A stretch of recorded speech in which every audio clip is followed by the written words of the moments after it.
Well, we're here at intermission. We've just heard the amazing Anthony McGill play Prelude, Fugue, and Riffs. And of course, we're going to do the William Bolcom Concerto in the second half of the concert.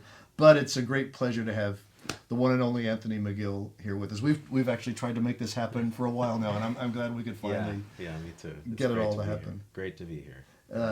Anthony just flew in. We're recording this on Thursday evening after a rehearsal, and he flew in. We did the rehearsal, and then we have a long day for him tomorrow. So lots of things. But it's so great to have you here, and you sound so amazing on both pieces. It's really terrific. Thanks. How much have you played these pieces? Are these pieces that you've done often, or?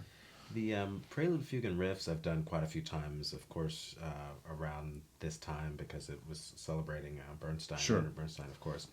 But that was before that. This was my first time. Before, like a couple years ago, it was my Right. first time playing it. I grew up listening to it all the time. Right. I had a CD that I used to fall asleep to that had this on there and maybe a Copland piece and some Right. other things like that. And so I grew up like loving this piece. The Bolcom is newer to me. Sure. And I played it with orchestra a few times, Mhm. and I think it's a great piece. Right. Yeah, it is. We'll talk about both pieces a little bit more later, but I know people want to hear about you, and you've had already at your young age remarkable career. Obviously, as principal in the New York Philharmonic, but before that, the Metropolitan Opera, and so what. So how did you become Anthony McGill? Other than being born, I mean, there was a lot Well, of. yeah, I have great parents, Right. two wonderful parents. I grew up in Chicago, on the south side of Chicago, and my older brother started playing the flute when we were very young, and my parents just really wanted us to be involved in music and get a well-rounded education, which Sure. included some sort of arts education, and music education Right. especially. So that's how we started.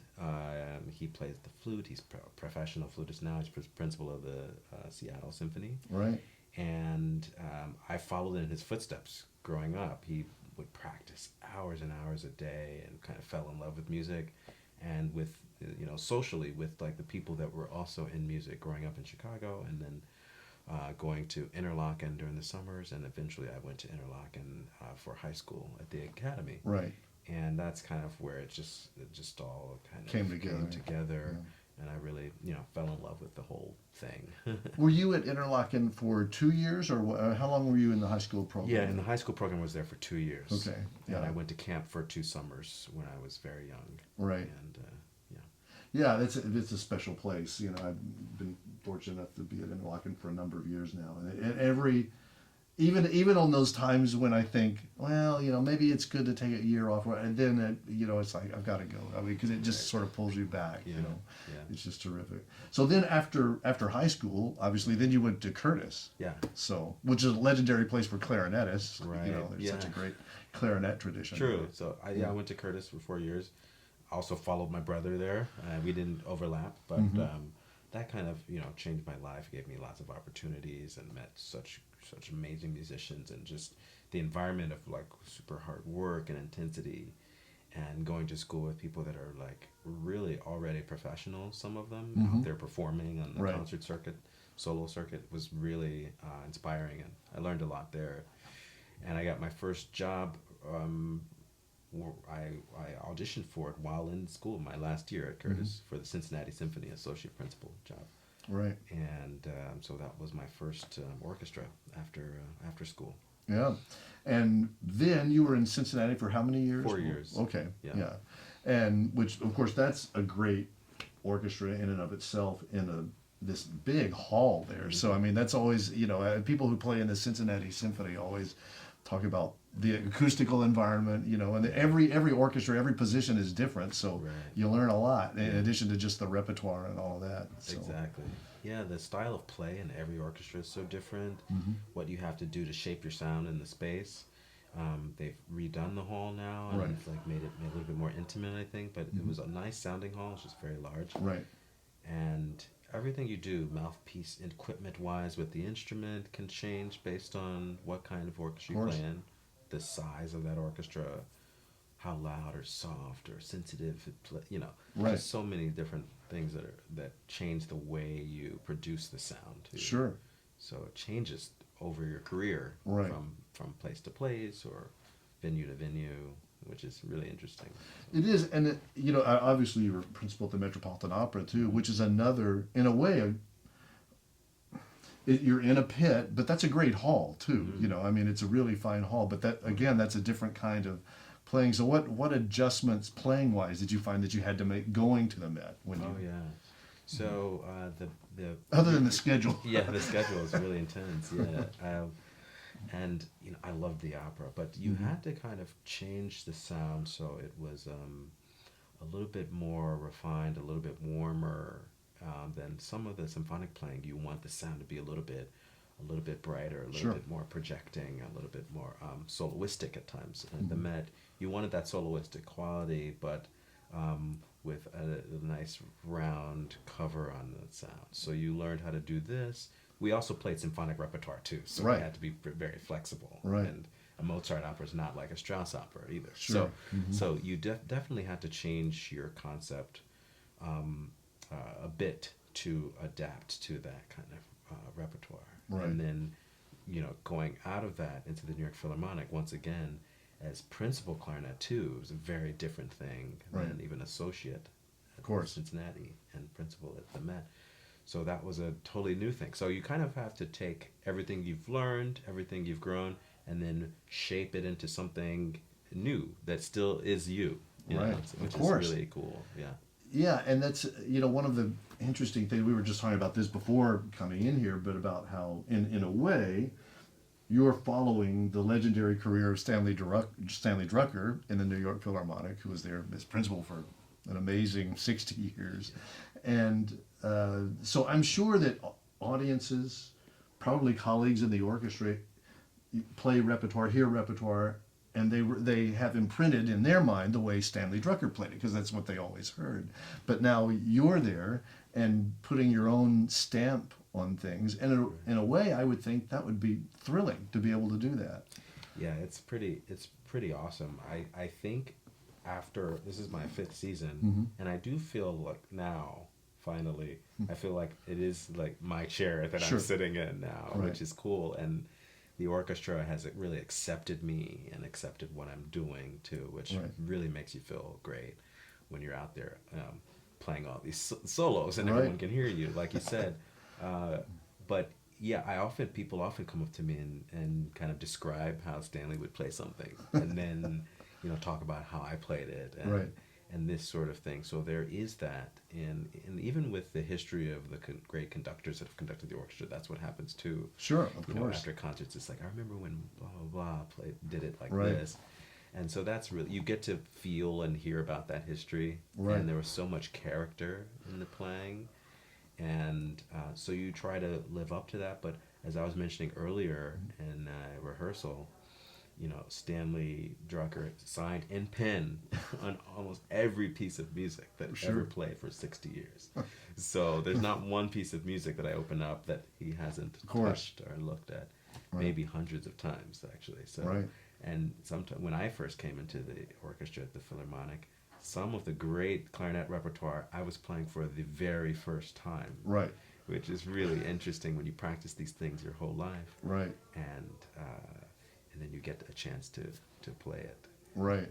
Yeah. Yeah, I mean, with that, all of a sudden, that you're playing not just out of the excerpt book or whatever, but you're actually really leading the section. And Yeah, that's what you train for, though. Right. I mean, so you're not like, oh, I've never played this before. Yes, you have. You've You're played right. it before. Right. It's just, it sounds better with an orchestra Of around course.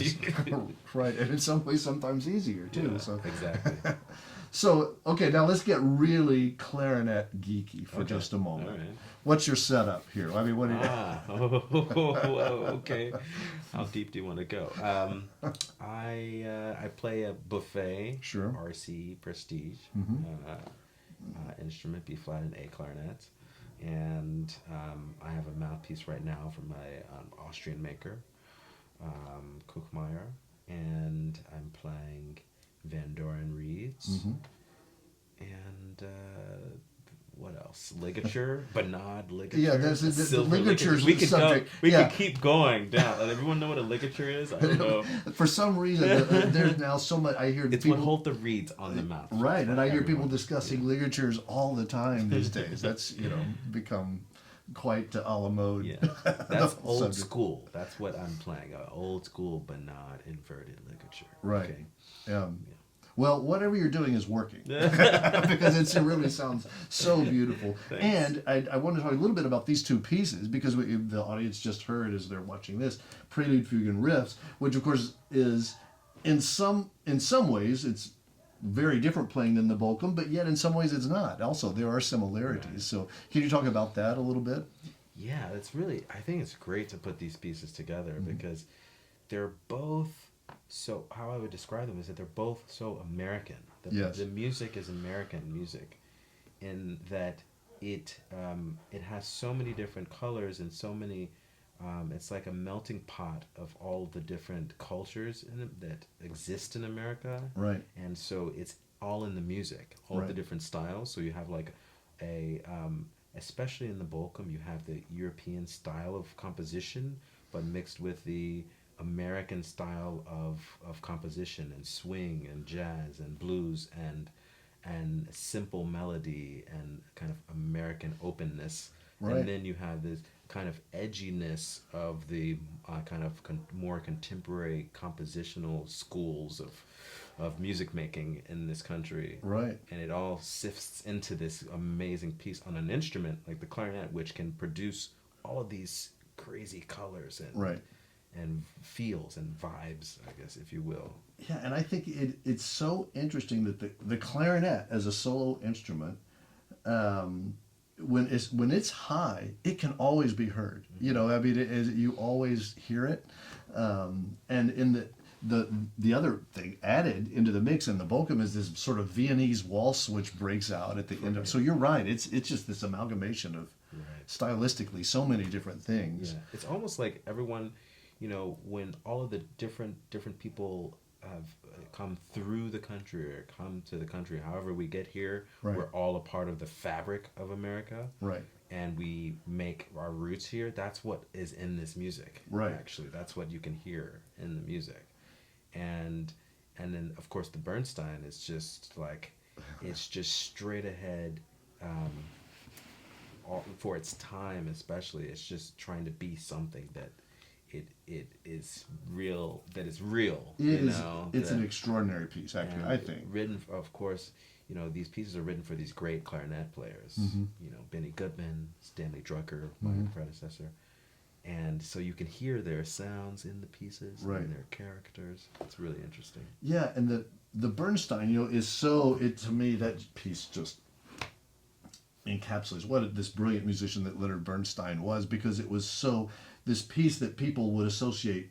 I mean, it's written for a jazz band, but really it's none of it is jazz because it's not improvised, but it has all the idiomatic things, and he just had that in his ear, and it was just he was just so innately gifted that he could translate that and come up with something that sounds like it's being improvised. It's amazing. It sounds like, but it's all notated for the piano and all of that stuff. It sounds like it's just a great jazz improvisation. Yeah, I just love the title. As far as a piece goes, Right. It really just is that piece, Prelude, Fugue, and Riffs. There's no nonsense there. Right. It's exactly what it is, and you can hear it all. Right. So he uses these techniques, and then just creates this awesome piece that's so kind of varied, and also, like you said, sounds like it's just being made up. Yeah. Especially the riffs, of course. Yeah, But to how just you- build and build. Yeah. It's so exciting.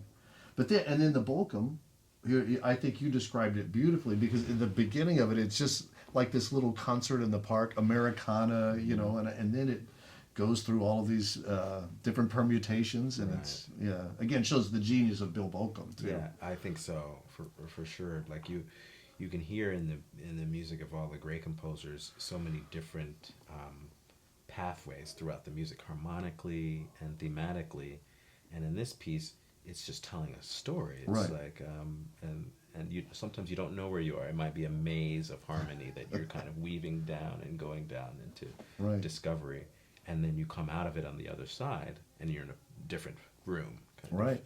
It's not a house of horrors. No. It's more like a house of Right. pleasures. Yeah, but it's kind of a house of mirrors. A in house way. of mirrors, Yeah. exactly. Yeah, and it's so interesting because it's a very difficult piece. Your part is very difficult. The accompaniment is difficult, but yet idiomatically, I think it's really quite well written. I mean, it's again, it's really wonderful piece, and it's so great to do both of these pieces with you and have the chance to make music with you. It's my pleasure. It's great to have you here. So I can't thank you enough for being with us. You could have been anywhere in the world this weekend, and we really appreciate the fact that you're here. I'm really glad I'm here too. So thanks a lot. Thanks a lot, Anthony.